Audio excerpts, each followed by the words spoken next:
Hello there! Did you spot the dual colored thumbnail? That's right, the blue and red means it's a crossover episode. We are taking a look at board games and Lego in one video.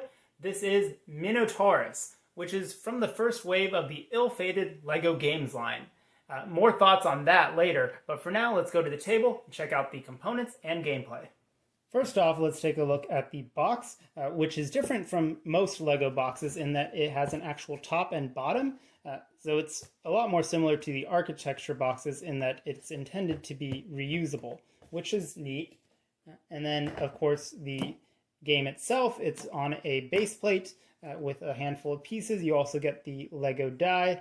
It's supposed to come with a wrench so that you can remove this easily. Mine did not come with one, but there is that. You also get this helpful little overlay to set up the board initially. You can, of course, customize it to be whatever you want since this is Lego. And you get two instruction booklets. One is to build the game, so that's just for building the game, and then you get a second booklet, which is the instructions on how to play the game. I like that separation. I like that it's not all one booklet. It makes it a lot easier to separate, and there's also 3 different languages there. So that's pretty cool. And there you have the whole lineup of first line of games, many of which were not great. Now let's move on to the gameplay itself. So each player chooses a color, you roll the die, and then you move that many spaces to try and get to the center. I believe the first player to get 2 of their people to the center is the winner. You can change that number for a longer game or a shorter game, depending on how you're feeling. If you roll this little gray spot, then you can move one of these walls. The only rule is that you're not allowed to completely box someone in. You have to leave at least one exit. So there's that. And then this one lets you move the Minotaur 7 spaces. You can also swap it out, a piece out for the green, and then that will let you climb over these hedges in the labyrinth, which I didn't know that the labyrinth was made out of hedges. I thought it was more kind of stone, but I don't know. We're playing fast and loose with mythology here. You do get a Minotaur figure, which is just built up using some robot hands and basic bricks. And then you get all these micro figures, which are different than the nano figures that came afterwards that they use for like trophies and Marvel stuff. I think these have a bit more personality. I wish these would have stuck around outside of the games line because I think they're pretty cool, and I just think they have a bit more personality than the nano figures.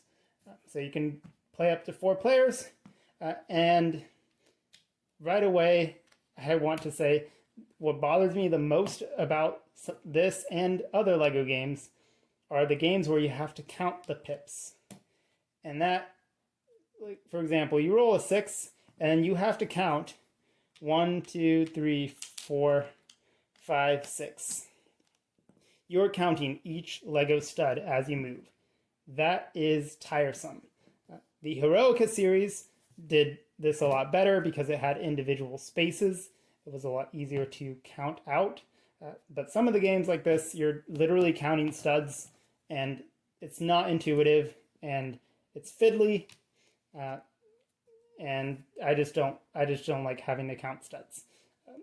I'm fine with counting studs when I'm building a set. I don't want to have to count studs when I'm playing a game. But that might just be a gripe for me. Maybe other people don't have issues with that.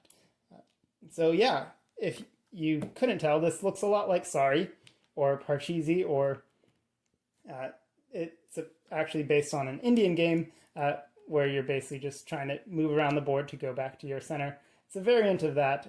It's a pretty common public domain game.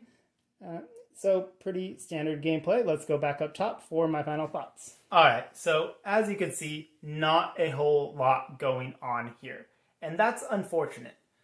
I understand that the Lego company probably had a specific age range or target demographic in mind when they designed these, but because of that, most of the games are mediocre at best from a gameplay perspective.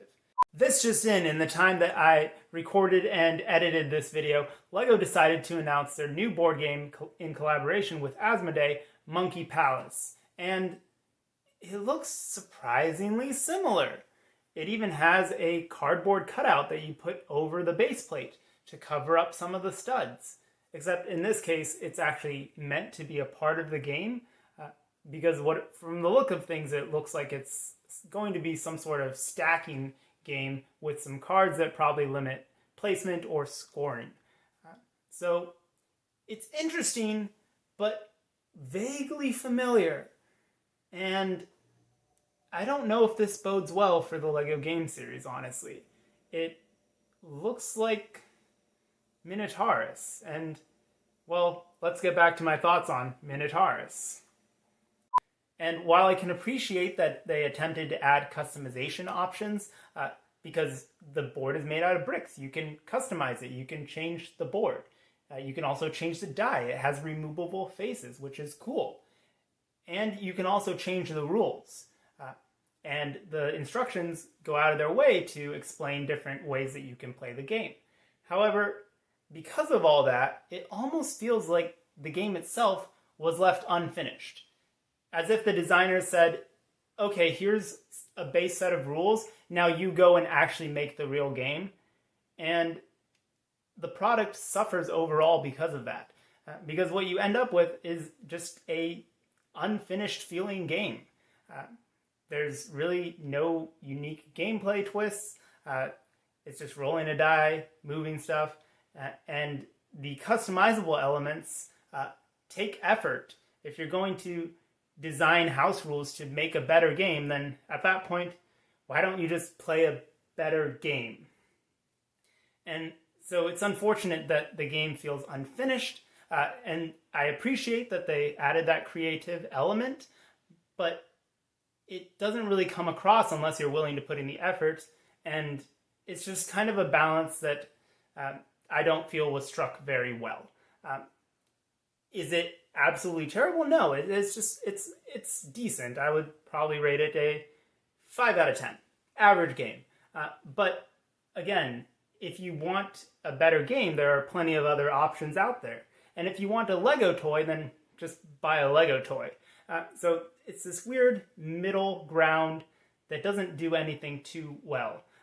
So let me know your thoughts on Minotaurus in the comments.